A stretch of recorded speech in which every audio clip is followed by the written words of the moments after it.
The Shadara mountain range had swallowed more soldiers than the Pentagon cared to admit. Dense fog rolled through narrow ravines like smoke from a funeral pyre, turning every ridge into a sniper's paradise and every valley into a killing ground. The locals called it the place where eagles die, and they weren't talking about birds. Lieutenant Commander Brett Harrison studied the terrain map under the red glow of his headlamp, his jaw tight. 15 years with SEAL Team Bravo, and he'd never seen topography this hostile. The intel packet showed their target a high-value insurgent leader named Khalid Rashid, holed up in a compound near the northern peak. Simple extraction, in and out before dawn. Nothing was ever simple in Shadara. You believe that ghost story? Petty Officer Jake Morrison asked, checking his magazine for the third time. The kid was 24, sharp as a blade, but green enough to still ask questions like that. Which one? Sergeant Tom Valdez grunted, adjusting his night vision goggles. This mountain's got more ghost stories than Afghanistan's got rocks. The sniper, Ghost Falcon. Jake's voice dropped to a whisper, like saying the name too loud might summon something. They say she saved 3 different units during Operation Iron Shield. Never missed. Never left a trace. Then she just vanished. Brett didn't look up from his map. He'd heard the stories too. Every special operations soldier in theater had. A female sniper, call sign Ghost Falcon, who could hit targets at distances that defied physics. Who'd pulled off shots in conditions that would make a bullet drop like a stone. Who'd extracted teams from situations that should have been massacres. The official record said she'd been killed in action 18 months ago. Friendly fire incident during a botched airstrike. Closed casket. Full honors at Arlington. The unofficial record, the kind shared over whiskey and safe houses, said nobody ever found a body, that her last known position was somewhere in these mountains. That on quiet nights, insurgents still reported shots coming from impossible distances, picking off their commanders one by one. Focus up, Brett ordered. Ghost or no ghost, we've got a job. Valdez, take point. Morrison, you're on my 6. Chen, how's our satellite window? Corpsman Daniel Chen squinted at his tactical display. 12 minutes of clear surveillance, then we're dark for 40. Weather's deteriorating faster than forecast. Perfect. Brett's tone dripped with sarcasm. Because this wasn't dangerous enough already. The team moved out, 6 operators sliding through the darkness like shadows with purpose. The temperature had dropped to 15 degrees Fahrenheit, cold enough that every breath crystallized in the air. Their boots crunched softly on frozen ground, a sound that seemed impossibly loud in the mountain silence. 300 meters in, Brett's instincts started screaming. The trail was too clear, the route too obvious. In hostile territory, the easy path was always the trap. Hold, he whispered into his throat mic. The team froze instantly, weapons up, scanning sectors. That's when the world exploded. The first RPG round hit 20 meters ahead, turning night into day for a blazing second.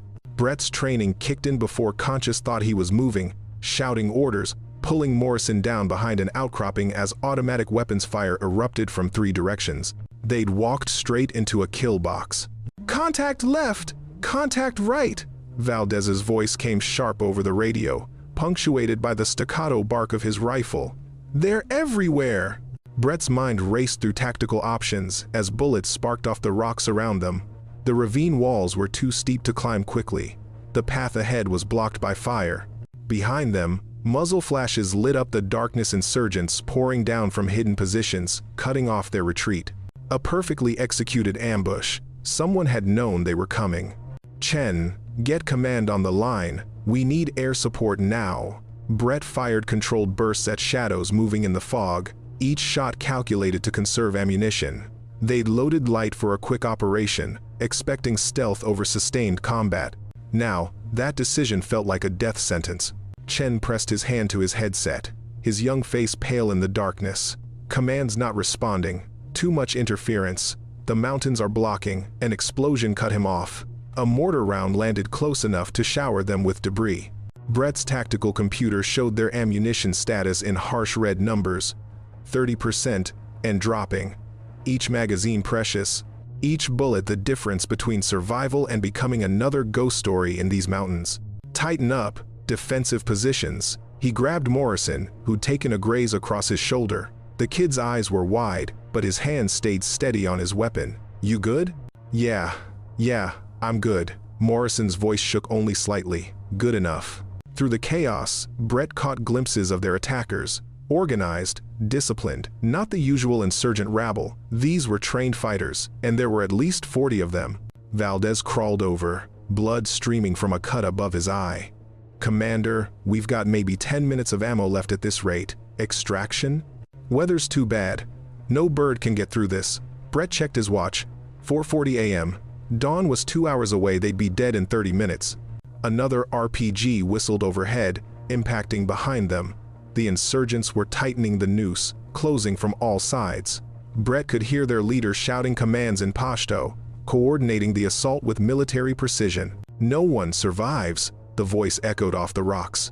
No one. Chen tried the radio again, his voice breaking with desperation. Any station, this is Bravo team. We are in contact and taking heavy fire. Coordinates static drowned him out. Brett made the call every commander dreads. The one that means you've run out of options.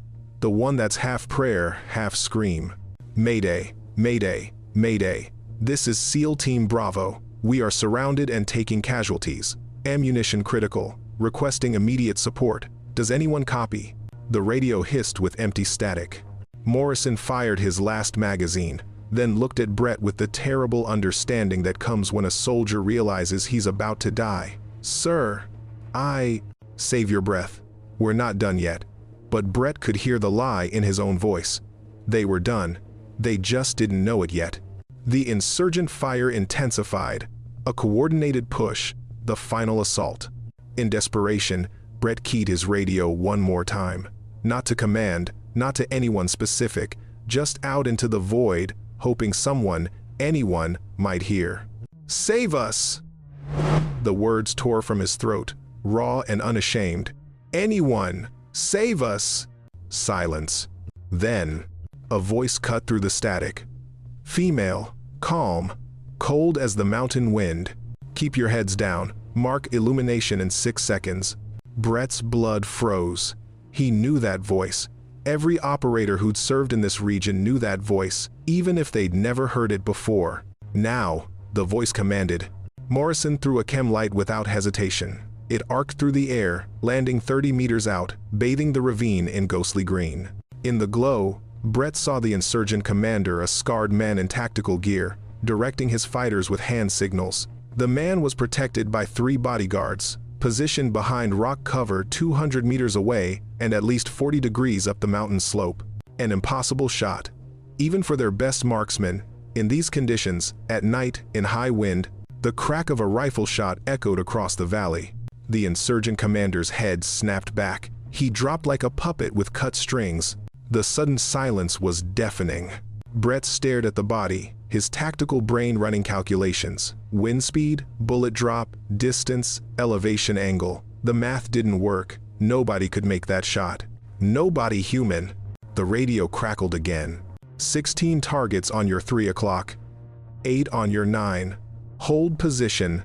I'll thin them out. Ghost Falcon? Brett whispered. Keep your head down, Commander Harrison. Another shot. Another body dropped. Then another. Each shot precise. Each one eliminating a key position in the enemy formation. The insurgents panicked, firing wildly at shadows, unable to locate their attacker. Their discipline shattered. Their ambush turned into chaos. Valdez grabbed Brett's arm, his grip almost painful. Commander, it's really her. She's alive. Brett nodded slowly, watching the impossible unfold, watching a legend step out of the grave. Yeah, he breathed. And she's pissed. The insurgents were in full disarray now, their tactical advantage evaporating with each shot that came from nowhere. Brett counted 17 bodies in less than 3 minutes, each one a commander, a machine gunner, or someone holding a key position. Bravo team, move northwest on my mark. The voice was steady, almost bored, like she was calling out grocery items instead of orchestrating a battlefield. 20 meters. There's a drainage channel. Use it. How do you? Brett started.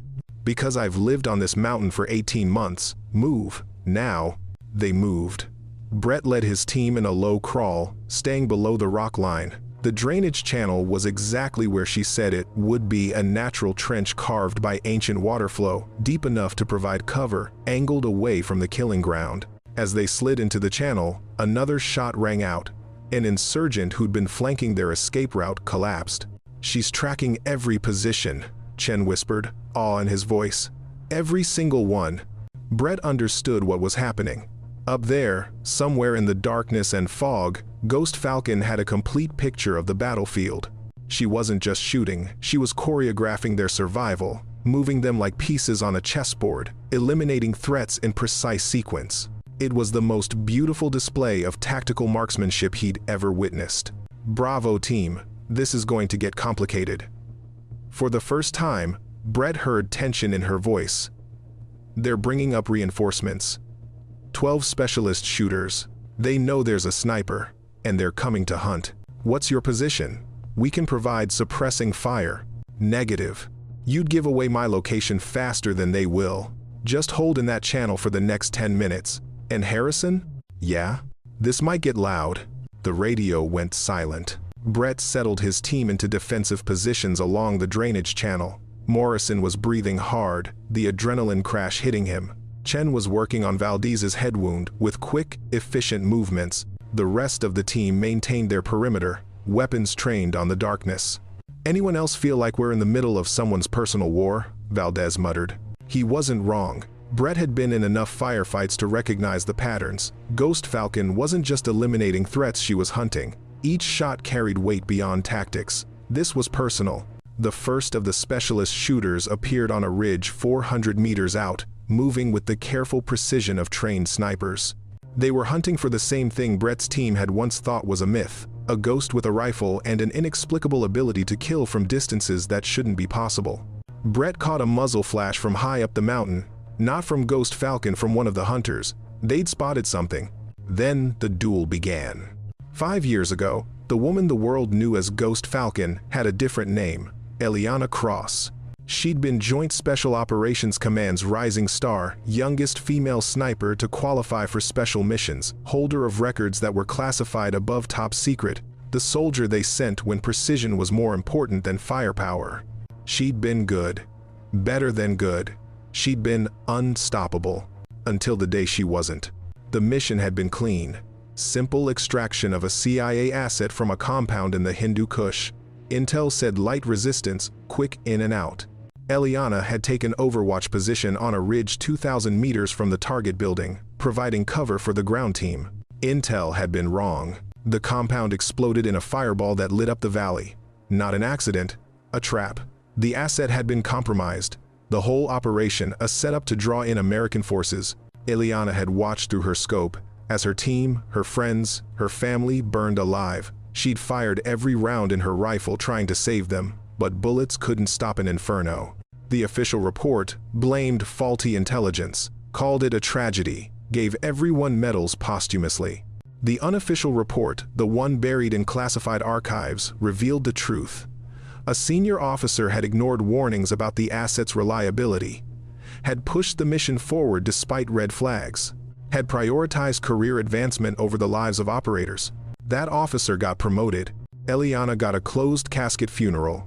She'd faked her death during the chaos of the extraction attempt, let them believe she died in the flames. Because the soldier who'd been Ghost Falcon, the one who believed in the mission, in the chain of command, in the righteousness of their cause, had died that day. The woman who crawled out of those mountains was something else. She'd stayed in Shardara, living in caves and abandoned shepherd huts, surviving on minimal supplies and the occasional airdrop she'd intercept. She'd taught herself to hunt, to move like the wind, to become the mountain itself. And at night, when the darkness was thick enough to hide her shame, she'd listen to the radio chatter, hearing the voices of soldiers who still believed, who still fought, who still thought their commands wouldn't betray them. She'd sworn she'd never get involved again, never fire her rifle for a cause that had discarded her like broken equipment. Then, tonight, she'd heard the Mayday call. Not just any call. That voice, Commander Harrison's voice, the same timbre, the same desperate edge as her brother Marcus when he'd screamed for help 5 years ago as the compound burned around him. Her finger had moved to the transmit button before her brain could stop it. Now, crouched behind a rock formation 1,700 meters above the killing ground, Eliana watched through her scope as 12 specialist shooters spread across the mountainside. They were good, disciplined, they'd worked together before. She recognized their tactics, saw the Russian training in their movements. These weren't local insurgents. These were professionals, probably ex-Spetsnaz, selling their skills to the highest bidder. This wasn't going to be like shooting panicked fighters. This was going to be a chess match played with bullets. Eliana's shoulder throbbed where shrapnel from an earlier near miss had torn through her jacket. Blood soaked her sleeve, but her hands stayed steady. Pain was just information. Information could be filed away and dealt with later. She'd already identified the leader of the hunter team, a tall man with a distinctive gait, moving with the confidence of someone who'd never lost a duel. He was directing the others, setting up a crossfire pattern that would eventually triangulate her position. Smart, very smart. Eliana smiled coldly. Smart wasn't good enough. She waited. Patience was a sniper's greatest weapon. In the scope, she watched the tall man gesture to his left, sending 2 shooters to check the eastern ridge. They moved in textbook formation, covering each other's angles. She fired. The shot took the trailing shooter through the chest cavity, angled to miss his body armor. He fell without a sound. Before his partner could react, she'd already shifted position, moving 30 meters along the ridge in under 8 seconds. The return fire hit where she'd been, not where she was. 11 left. The dance had begun.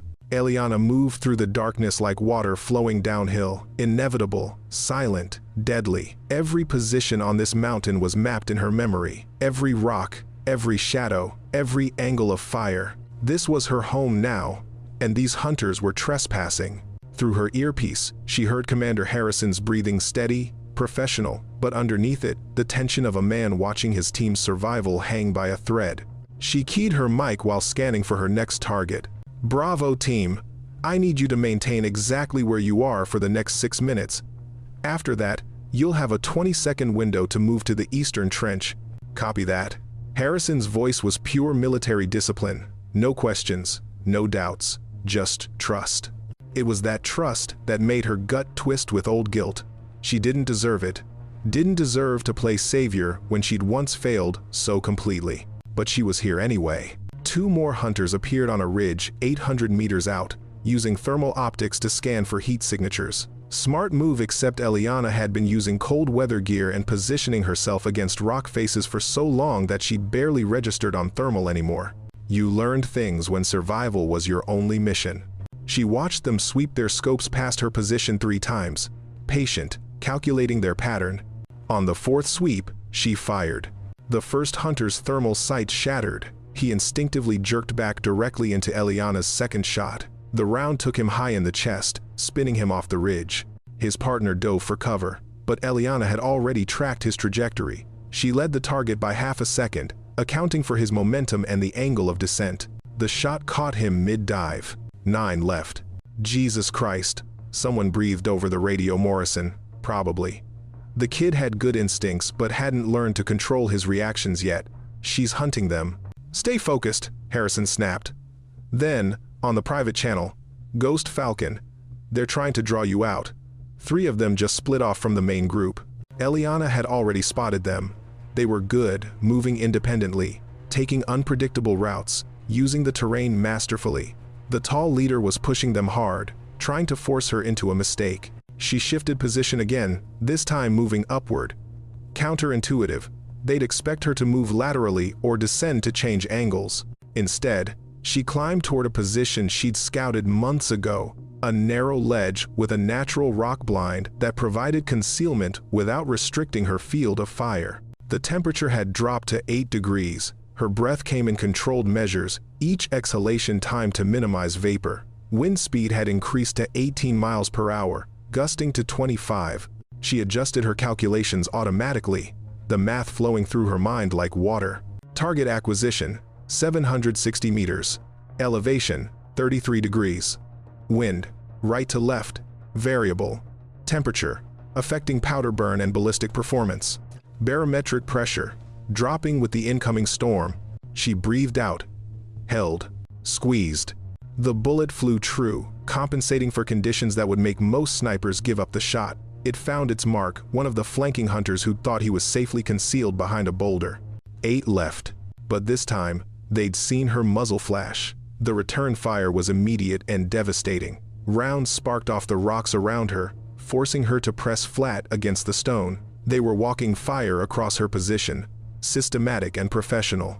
Eliana felt the impact before she heard the shot, a burning line across her shoulder as a bullet grazed her. Not deep, but bleeding. She gritted her teeth, using her non-shooting hand to press against the wound. The bullet had torn through muscle, functional, but it would affect her stability. She heard the SEAL team's radio chatter spike with concern. They'd heard the volume of fire directed at her position. Ghost Falcon, status? Harrison's voice was tight. I'm hit. Shoulder. Non-critical. She kept her voice level, professional, continuing mission. Negative. Fall back to our position. You can provide a target. Eliana cut him off, already moving again despite the fire burning through her shoulder. Stay where you are. I'm not done yet. She wasn't just being stubborn. The truth was, if she withdrew now, the hunters would pin down the SEAL team within minutes. They'd lost the element of surprise, but she still had position and knowledge of the terrain. That would have to be enough. Through the scope, she caught movement, the tall leader, finally exposing himself for a fraction of a second as he directed his remaining team. He was good, giving her barely any angle, but he'd made a mistake. He'd underestimated how much Eliana was willing to risk for a shot. She rose slightly from cover, ignoring the bullets seeking her flesh, and lined up the shot through a gap in the rocks barely 6 inches wide. The wind gusted. She waited for it to drop, then fired. The leader went down, clutching his leg. Not a kill shot she'd been aiming for his chest, but the wind had pushed the round low. Still, a wounded commander was almost as good as a dead one. 7 left. And now they were leaderless. Eliana smiled grimly, tasting blood from where she'd bitten her lip. The pain in her shoulder was spreading, making her right arm weak. She'd need to finish this quickly. Bravo team, she transmitted. Change of plans. In approximately 90 seconds, I'm going to make them very angry. When they rush my position, you move. Don't stop. Don't look back. Just run northeast until you hit the extraction point at grid Delta 9 or 7. What about you? Morrison's voice cracked. Eliana checked her remaining ammunition. 3 magazines, 36 rounds, against 7 trained killers who now knew exactly where she was. I'll be fine, she lied. Just make sure you don't waste this chance. She didn't wait for arguments. Eliana stood up from her cover, full exposure, completely visible, and began firing in rapid succession. Not random shots, each one calculated to appear panicked, desperate. She was painting herself as wounded prey, making a final stand. The hunters took the bait. All 7 converged on her position, sensing blood in the water. Exactly what she wanted. Exactly what she needed them to do. The first hunter reached her perch in 40 seconds faster than Eliana had calculated. He came up the southern approach, moving with the fluid grace of someone who'd assaulted fortified positions before. She met him with her sidearm, 2 rounds center mass that dropped him before he could bring his rifle to bear. 6 left. But now they knew her exact location, and they were coming from multiple angles. Eliana's shoulder screamed as she pulled herself over a rock ledge, blood making her grip slippery. The narrow passages that had been her advantage were now becoming a cage. 2 more hunters appeared, one high, one low, coordinating their approach. Textbook, room-clearing tactics applied to open terrain. She shot the high man first, the angle easier despite the distance. He tumbled backward, rifle clattering down the rocks. The low man had time to return fire. His burst stitched across the stone inches from her head, rock splinters drawing blood across her cheek. Eliana rolled, came up with her rifle, and put 3 rounds into his position. The third one found flesh. 4 left. Her radio crackled with static. Then Harrison's voice came through, urgent. Ghost Falcon, we're in position. We can see your location. Fall back to us. We'll cover your retreat. Negative. Eliana gasped, chambering another round. Her shoulder was going numb now, a bad sign. Nerve damage, maybe. You need to extract. This is... An explosion cut off her words. Grenade. The concussion wave slammed her against rock, and suddenly she was sliding, tumbling down a scree slope, unable to stop herself. Her rifle slipped from her fingers, clattering away into the darkness. She hit bottom hard, the impact driving the air from her lungs. Above her, she heard boots on stone. The remaining hunters descending, taking their time now. They thought they had her. They were probably right. Eliana's hand found her sidearm. Her last weapon. 9 rounds. 4 targets. The math was possible, but barely. She pressed herself into a crevice between 2 boulders, trying to control her breathing.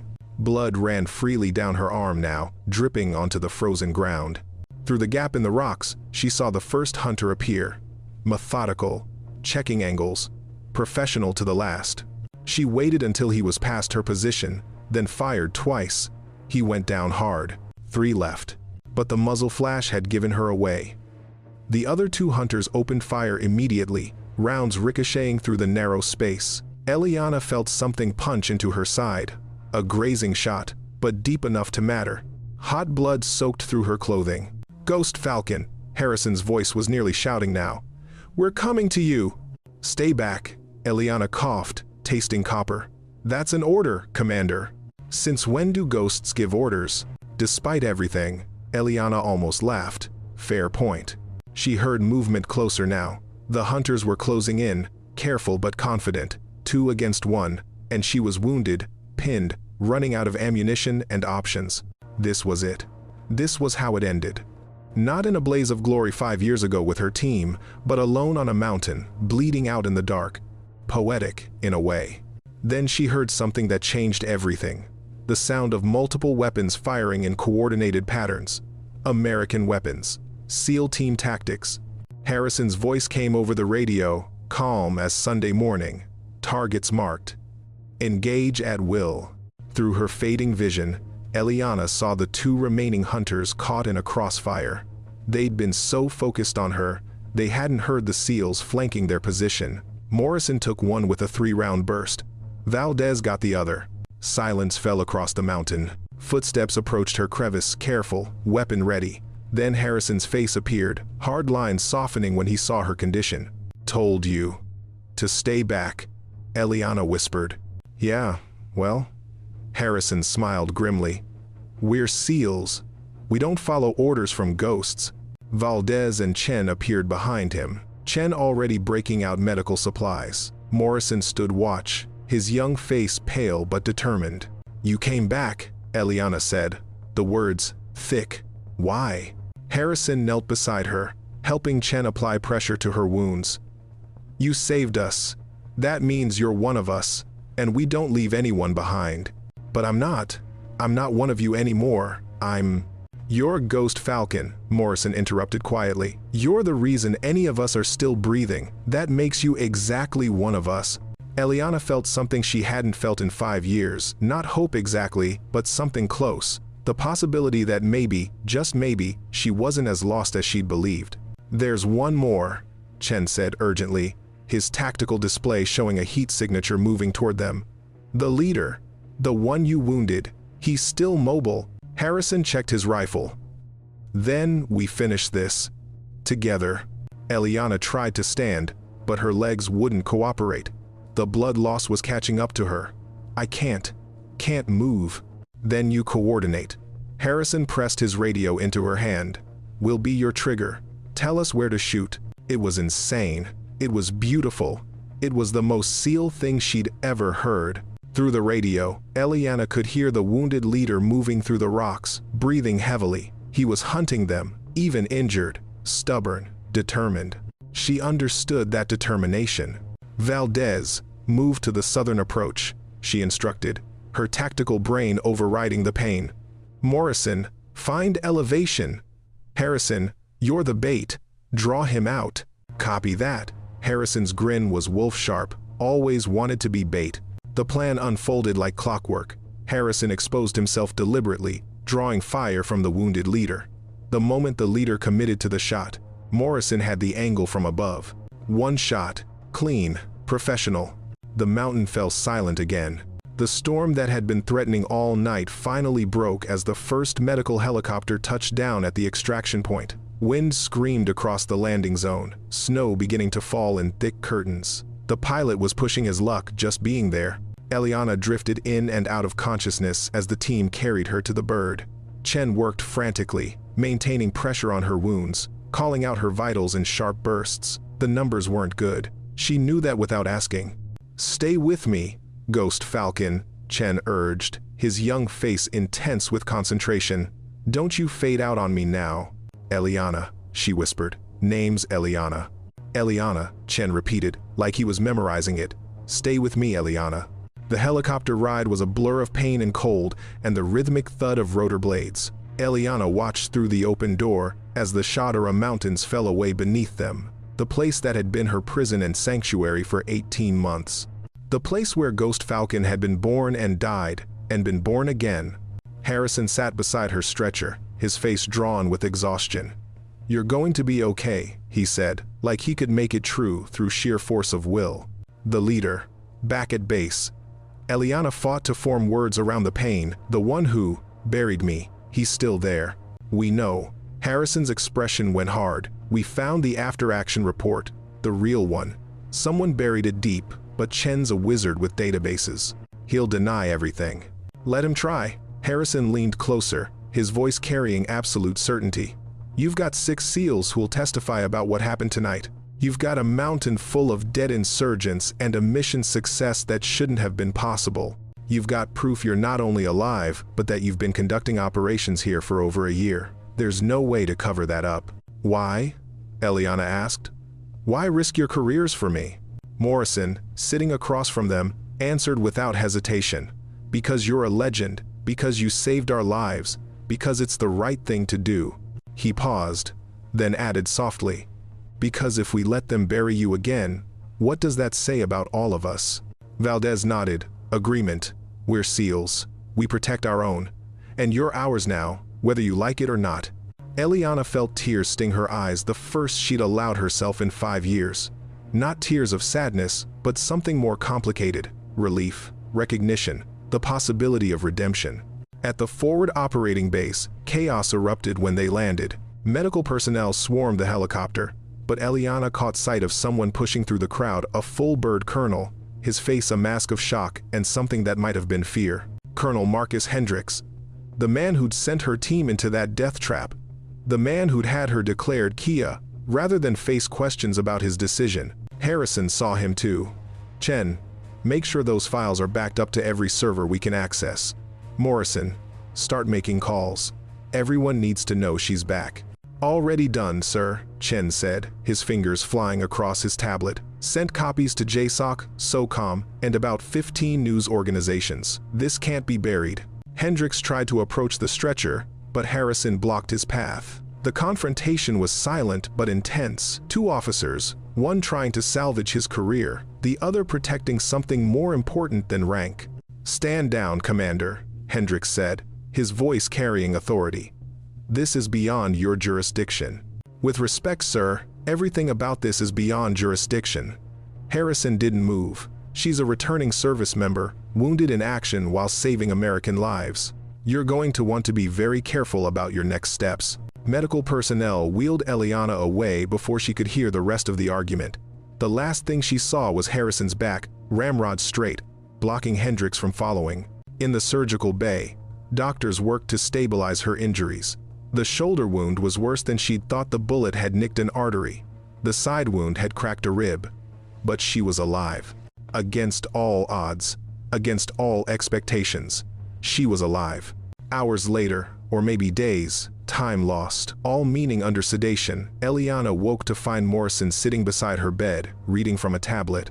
"You're famous," he said when he noticed her eyes open. "Like internationally famous. Ghost Sniper returns from the dead to save SEAL team. It's everywhere. They're calling it the greatest rescue mission in modern military history." "They're exaggerating," Eliana croaked. "Are they?"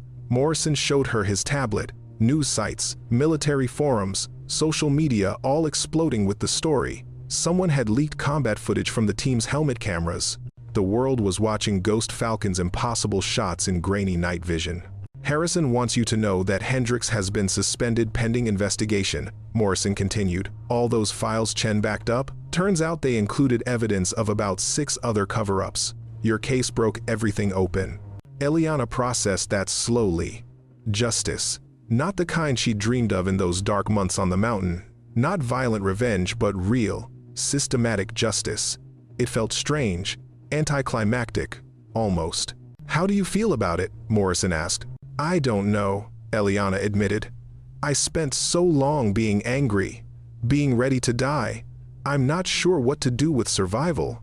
"You could start by accepting you're a hero," Morrison suggested gently.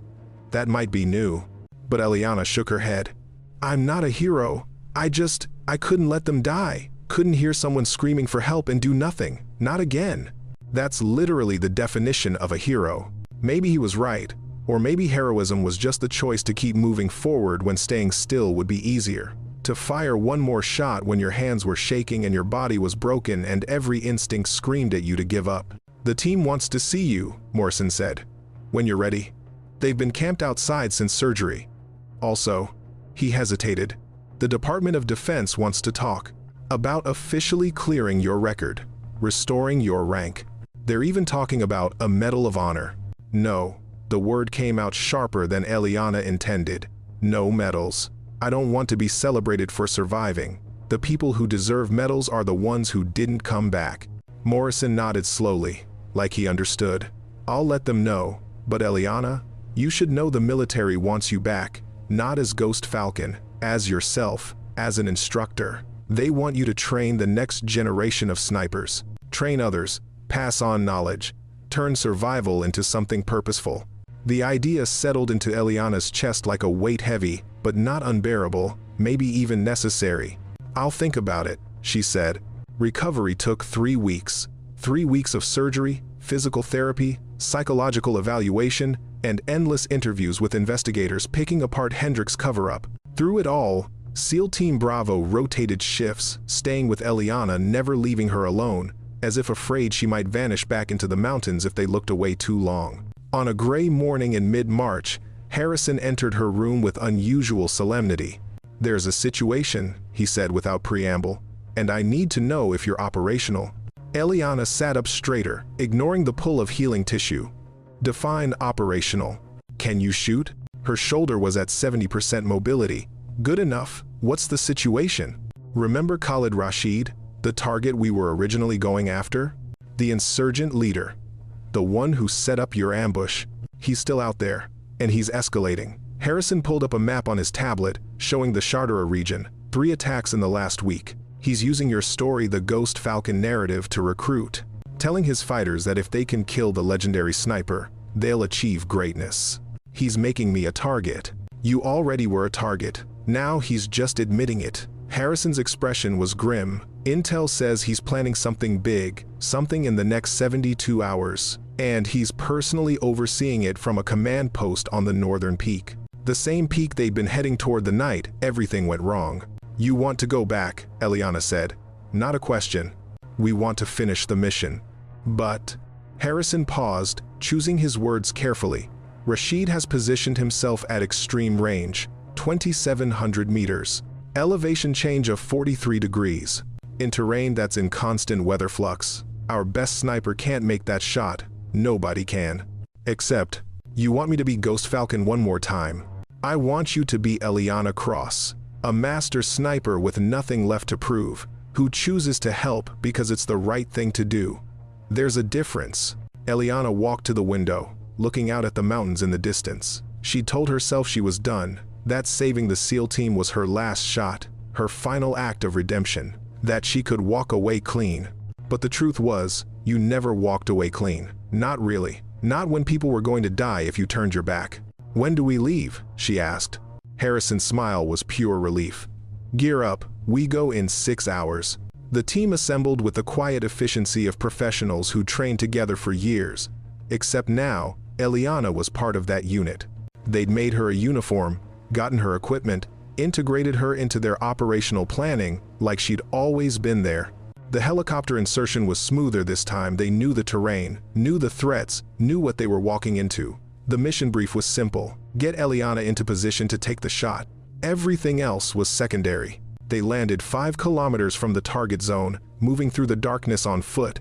Eliana felt every step in her still healing body, but she pushed through. Pain was just sensation. Sensation could be ignored.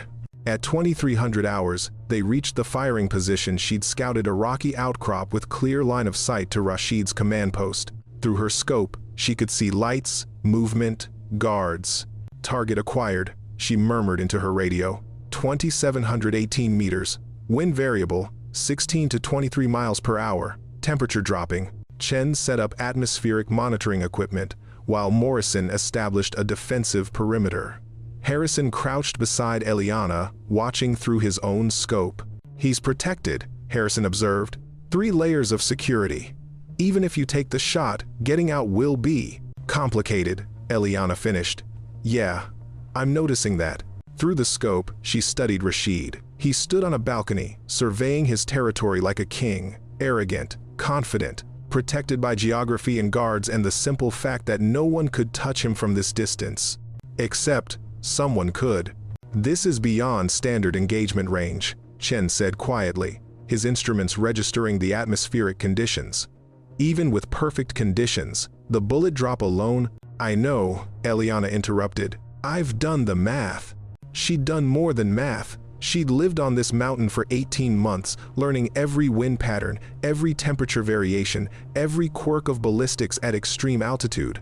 She knew this shot was possible because she'd trained for it, prepared for it, dreamed about it during long nights of isolation.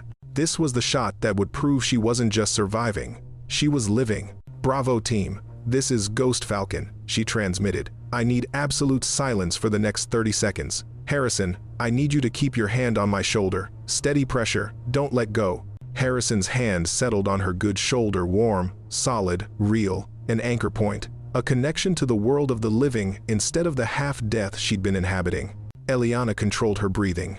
In through her nose, out through her mouth. Heart rate dropping, muscles relaxing into that perfect state between tension and release. Through the scope, she watched Rashid gesture to his lieutenants, explaining something, completely unaware that death was watching from impossible distance. She calculated, adjusted, recalculated. The wind was gusting in unpredictable patterns. The temperature differential between her position and the target created complex air currents. The rotation of the Earth itself became a factor at this distance. Her finger rested on the trigger. Light pressure, just enough to feel the resistance. The last time she'd attempted a shot like this, her team had died. The memory tried to surface flames, screaming, the smell of burning flesh, but Harrison's hand on her shoulder held her in the present, reminded her she wasn't alone this time. She breathed out, held, found that perfect stillness between heartbeats where the world contracted to just the scope, the target, the shot. Squeezed. The rifle barked. The recoil traveled through her shoulder, painful but manageable. Through the scope, she tracked the bullet's flight, nearly 3 seconds of travel time, covering distance that seemed impossible. Rashid jerked backward, falling into his command post. Even at this distance, Eliana could see the chaos that erupted. Guards running, lieutenants shouting, the whole structure of his organization collapsing in real time. Target down, Harrison confirmed through his own scope. Clean hit, perfect shot. Extraction. Now, Valdez urged. They'll triangulate that shot in. An explosion lit up the night. Not from their position, from Rashid's command post. A secondary detonation, massive and uncontrolled. What the hell? Morrison breathed. Through the scope, Eliana watched as Rashid's entire compound went up in flames. The same setup he'd been planning to use against civilian targets now consuming his own people. He was rigging an attack, Chen said, checking his intel feeds. Vehicle bombs, multiple targets. You didn't just kill him, you stopped a major terrorist operation. The team moved out quickly, Harrison keeping pace with Eliana as they descended toward the extraction point. Behind them, the northern peak burned like a funeral pyre. How'd you know? Harrison asked. About the explosives? I didn't, Eliana admitted. I just wanted him dead. And you saved hundreds of lives doing it. Harrison's voice carried conviction. That's what heroes do, Eliana. They make the hard shots even when they're scared. Especially when they're scared. Maybe he was right. Or maybe heroism was just another word for doing what needed to be done, regardless of cost. The helicopter ride back was quieter than the first. No medical emergency this time, just 6 soldiers and 1 sniper, heading home after finishing what they'd started. As the mountains fell away beneath them once more, Eliana realized something had changed. She was leaving Shardara again, but this time, she was taking herself with her. Not Ghost Falcon, not some half-alive phantom haunting the peaks. Just Eliana Cross, a soldier who'd survived and was ready to figure out what came next. The ceremony was small by military standards, anyway. Just the immediate chain of command, SEAL Team Bravo, a handful of brass, and a news crew that had been heavily vetted. Major General Patricia Walsh stood at the podium, her uniform decorated with enough ribbons to prove she'd earned the right to be there. "Today, we restore what should never have been taken," Walsh began, her voice carrying across the assembly. "We acknowledge a wrong that was covered up, a soldier who was abandoned, and a debt that can never be fully repaid." Eliana stood at attention in her dress uniform, the first time she'd worn it in 5 years. The silver eagles of a captain gleamed on her shoulders, her actual rank, not the one she'd been buried with. Harrison stood beside her, along with the rest of Bravo team, all in their dress blues. "Captain Eliana Cross," Walsh continued, "you were declared killed in action when you were very much alive. You were blamed for failures that were not your own. You were erased from the record to protect the guilty." She paused, letting that sink in. "Today, we correct that erasure." The ceremony restored everything: her rank, her service record, her medals, her honor. Papers were signed, speeches were given, hands were shaken. But the moment that mattered came afterward, in a quiet office, when Walsh handed Eliana a sealed envelope. "This is from Colonel Hendricks," Walsh said. "He's awaiting court-martial, but he wanted you to have it." Eliana opened the envelope slowly. Inside was a single sheet of paper with 2 words. "I'm sorry. Not enough. Could never be enough." But it was something. "What will you do now?" Walsh asked. "The military wants you back. Multiple commands are requesting you. You could write your own ticket." Eliana had been thinking about that question for weeks. "I want to teach," she said finally.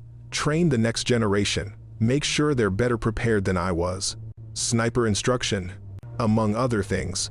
Survival, mental resilience, how to keep going when everything's gone wrong." Eliana looked out the window at the training grounds beyond. "How to save yourself when no one else will." Walsh nodded slowly. "We can make that happen. The Army's been wanting to expand its advanced marksmanship program. With your record, you'd have full authority to design the curriculum." "One condition," Eliana said. "No media, no publicity tours, no Ghost Falcon branding. I do this as Captain Cross, nothing more." "Agreed." Walsh extended her hand. "Welcome back to the living, Captain." The handshake was firm, professional, and represented more than a return to duty. It was permission to be human again. Flawed, complicated, alive. Outside, Harrison and the team were waiting. They'd planned a celebration at the base bar low-key, just among friends. Real friends. The kind who'd proven they'd risk everything for each other. "You did good in there," Harrison said as they walked. "Very dignified." "I had a good example," Eliana replied, nodding at him. "You all could have left me on that mountain. No one would have blamed you." "Yeah, well," Morrison grinned. "We're SEALs. We're professionally incapable of making smart decisions." Valdez laughed. "That's the truest thing you've ever said, kid." At the bar, they settled into a corner booth, the kind of spot where soldiers have always gathered to decompress after missions that changed them. Chen ordered rounds for everyone, though Eliana stuck to water. Her pain medication didn't mix well with alcohol. To Ghost Falcon, Morrison raised his glass. To Eliana, Harrison corrected firmly. To second chances, Eliana offered quietly. They drank to that. As the evening wore on, other soldiers approached, some who'd served with her before, some who'd only heard the stories. Each conversation was a small act of reintegration, pulling her back into the community she'd thought she'd lost forever. A young female corporal approached hesitantly, her uniform crisp and new. "Captain Cross? I'm starting sniper school next month. I wanted to say thank you for showing that it's possible."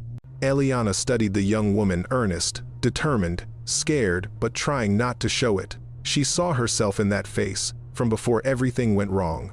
"What's your name?" Eliana asked. "Corporal Sarah Mitchell, ma'am." "Well, Corporal Mitchell, here's what I want you to remember.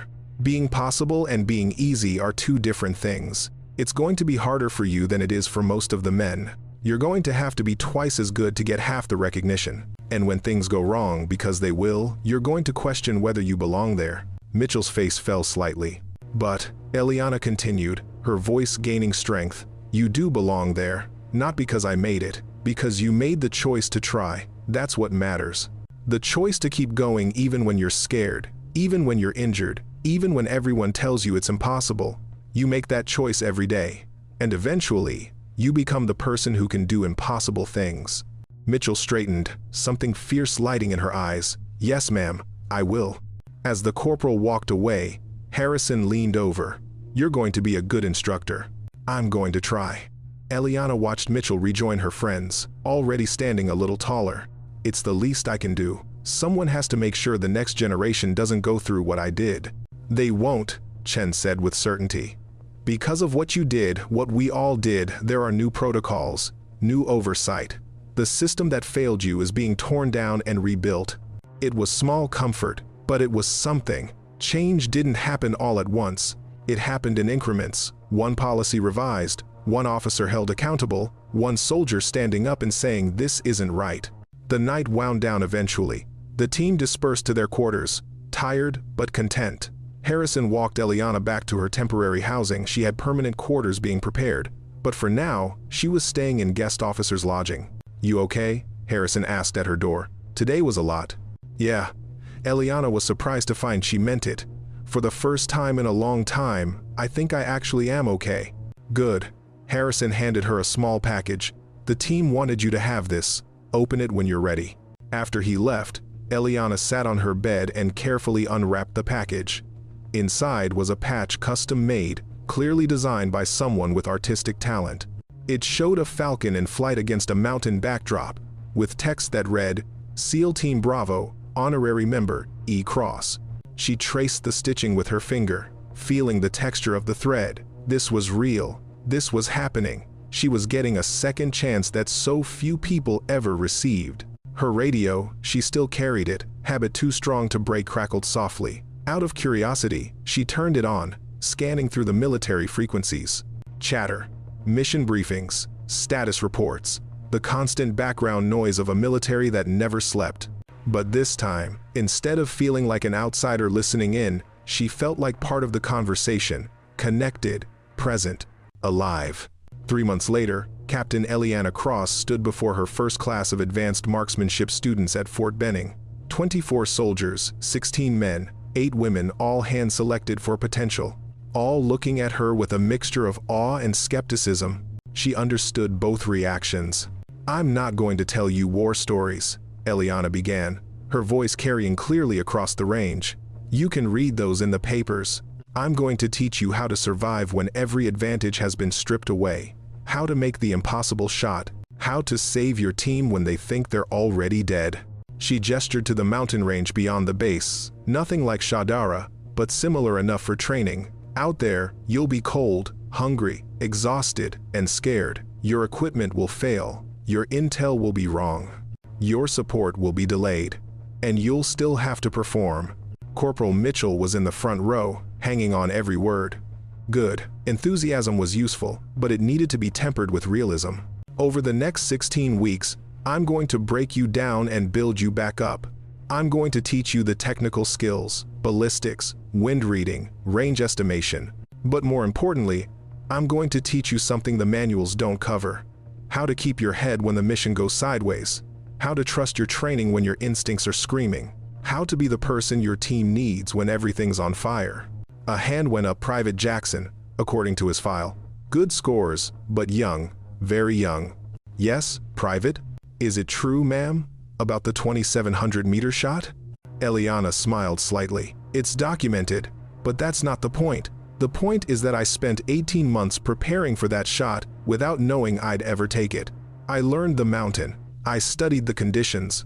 I practiced scenarios in my head.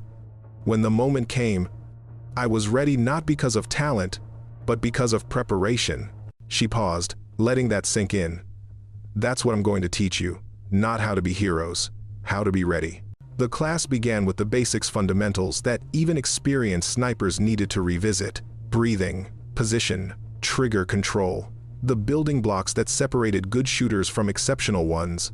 During a break, Harrison appeared at the range. He'd been promoted to operations officer, but still found time to check in. "How's it going?" he asked. "They're eager, raw, but teachable." Eliana watched Mitchell helping another student adjust their scope. "Mitchell's going to be good, really good." High praise from Ghost Falcon. "Captain Cross," Eliana corrected mildly. "She's on duty." Harrison grinned. "My mistake, Captain." They stood in comfortable silence, watching the students work through their exercises. This was good. This was right. Taking the trauma and isolation and pain of the past 5 years and transmuting it into something constructive. "Bravo team deployed yesterday," Harrison mentioned. "Back to the Shardara region." Eliana felt a familiar pang, part concern, part nostalgia, part relief that she wasn't the one going. "They'll be fine. They're the best. They want you to know they're taking everything you taught them. The patience, the preparation, the understanding that sometimes the best shot is the one you don't take." "That's good to hear." As the afternoon wore on, Eliana ran her students through increasingly complex scenarios, wind reading in variable conditions, shooting from unconventional positions, maintaining accuracy under stress. One student, Specialist Rodriguez, struggled with elevation calculations. Eliana worked with him one-on-one, showing him the mental shortcuts that had taken her years to develop. "It's not just math," she explained. "It's intuition built on experience. You have to shoot so many rounds that the calculations become automatic. Your body knows the adjustments before your brain does." "How long did it take you to get there?" Rodriguez asked. "Years. Thousands of rounds. Hundreds of missions." Eliana paused. "And one really long period of having nothing to do but practice." She didn't elaborate, and Rodriguez didn't push. But she saw understanding dawn in his eyes, the recognition that excellence came at a cost. As sunset approached, Eliana called the class together for the final lesson of the day. "Tomorrow, we start field training. You'll be living on the mountain for 72 hours. Limited rations, minimal equipment. You'll establish hides, conduct surveillance, and execute long-range shots under conditions designed to break you." Nervous glances passed between students. "But tonight," Eliana continued, her voice softening slightly, "I want to tell you why I do this, why I chose to teach instead of returning to operational duty." She had their complete attention now. 5 years ago, I lost my team. Not because they weren't good enough, not because they weren't prepared, but because the system failed them. Because someone in command made a choice that prioritized politics over lives. The words came easier than she'd expected. Maybe she'd been practicing this speech in her head for months. "I can't change what happened to them. I can't bring them back. But I can make damn sure that you, the next generation, are so well trained, so thoroughly prepared, that when the system fails you, and it will, you'll survive anyway." Corporal Mitchell spoke up, her voice steady. "That's why you stayed on the mountain, isn't it? You were training yourself, preparing for the mission you didn't know was coming." "Yes," Eliana confirmed. "And that's what I'm asking you to do. Every single day, prepare for the mission you don't know is coming. Because I promise you, it will come. And when it does, you'll either be ready or you'll be dead." The starkness of that statement settled over the class like a weight. "Class dismissed. Get some rest. Tomorrow starts at 0400. As the students filed out, Mitchell lingered behind. "Thank you, ma'am," she said simply, "for coming back, for choosing to teach us, for..." She struggled for words, "for showing us it's possible to survive the worst and still keep going." Eliana felt something loosen in her chest, a knot of tension she'd been carrying for so long she'd forgotten it was there. "You're welcome, Corporal. Now go get some sleep. You're going to need it." After Mitchell left, Eliana stood alone on the range, watching the last light fade from the mountains. In the distance, she heard the evening call to colors, the flag being lowered at the end of another day. Her radio crackled, a habit she still maintained, keeping one ear on the military frequencies. A voice came through, young and scared. "Any station, this is Delta 4. We're pinned down and taking casualties. Request immediate support." Eliana's hand moved to the transmit button, then stopped. This wasn't her mission. She'd trained the people who would respond to that call. She'd done her part. But she listened as the call was answered quickly, professionally, with multiple units responding. The system worked this time. The soldier would be saved. She thought about that SEAL who'd asked why she'd answered their Mayday call that night on the mountain. She'd said she couldn't let someone scream for help without responding. But the fuller truth was that she'd been screaming for help herself for 5 years, silently, hoping someone would hear. Harrison and his team had heard. They'd come for her. They'd proven that she hadn't been abandoned, just lost. There was a difference. Now she was paying that forward. Training soldiers who would hear other voices crying for help, who would respond, who would save lives because someone had once taken the time to teach them properly. It wasn't redemption she'd come to accept that some things couldn't be redeemed, only integrated into who you became afterward. But it was purpose. And purpose, she'd discovered, was enough. Eliana turned away from the mountains and headed back to her quarters. Tomorrow would bring new challenges, new students to train, new impossible shots to teach. She was ready. The ghost had finally found her way home,